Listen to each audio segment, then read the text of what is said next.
All right, checking in now. We're standing by for another news conference set to happen any moment with the mayor of Philadelphia, Michael Nutter, trying to get the latest on this. We are also hearing from the Philadelphia police that the engineer of that Amtrak train that crashed, killing 7 people, injuring more than 200, declined to provide a statement to investigators. Also hearing that those same investigators are seriously looking at speed as a cause in this crash. The investigation ongoing. We'll have more on that as it becomes available. We will, and there was 238 passengers on there and 5 other crew members. I'm curious if any of the other crew members are going to talk, but of course we'll wait and find out. Right.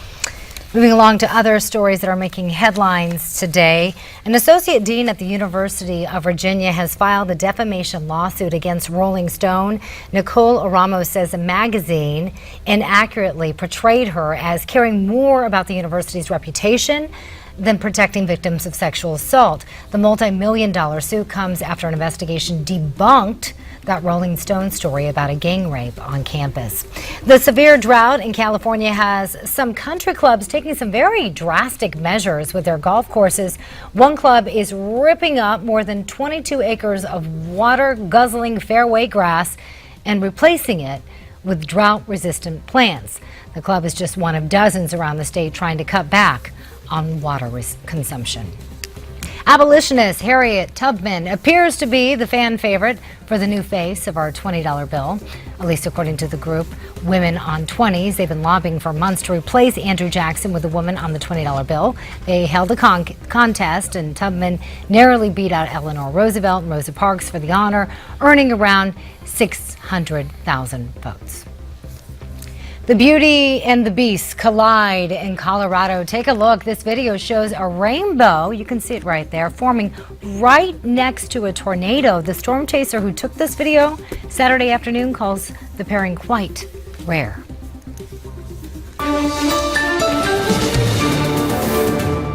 Thanks a lot, Miranda. And joining us now is John Gizzi, Newsmax White House correspondent. John, it's good to have you with us. A couple things we want to talk about in the next 3 or so minutes. First, I commented earlier, Hillary Clinton has been absent from media headlines, not doing any interviews for some 20 days. But you have a new column coming out about Hillary's 10 potential Democratic challengers.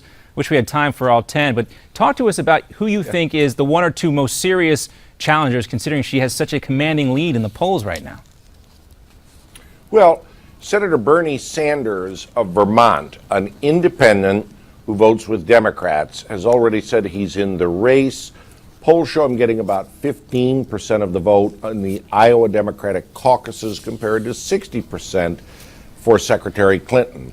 On the other hand, should some of the revelations about the funding of the Clinton Foundation metastasize, I would expect others would get in. My money personally is on the person who right now is having a little bit of a battle royal with President Obama, and that's Senator Elizabeth Warren of Massachusetts. Well, let's talk about Warren a little bit more, because she has been egged on by so many of her supporters to jump in this race. We heard about a meeting she may have had last week with the Draft Warren group.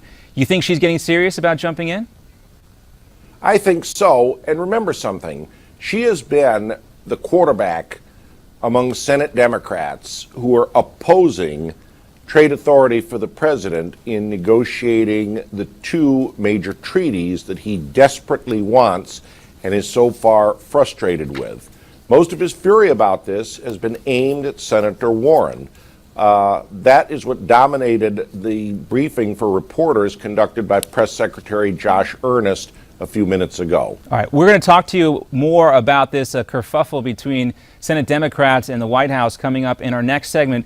But let's also talk about another column you've been working on, and that's a conversation you had with the White House Press Secretary Josh Earnest about the debt crisis in Greece. Explain to us. We've got about a minute left here.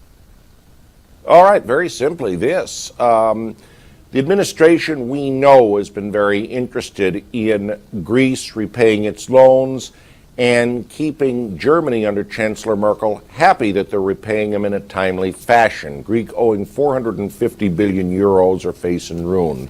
Josh Earnest confirmed to me the president himself does not get involved or have conversations with world leaders, but Jack Lew, the Treasury Secretary, talks on a regular basis with his counterparts and leaders in Europe including Greek Prime Minister Tsipras. This is important because if Greece goes underwater, with so many Americans investing in European products and markets, we could feel the effects of a Greek collapse or Greek exiting the euro, the Grexit, in this country.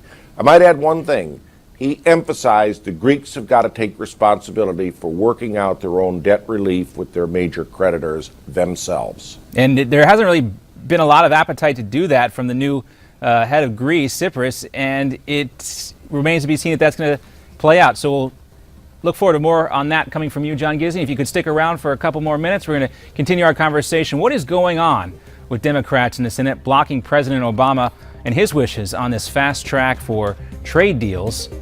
Strange stuff going on. Republicans supporting it as well. So is the president. We'll have John Gizzi back, and Liz Peek will be joining us as well right after this.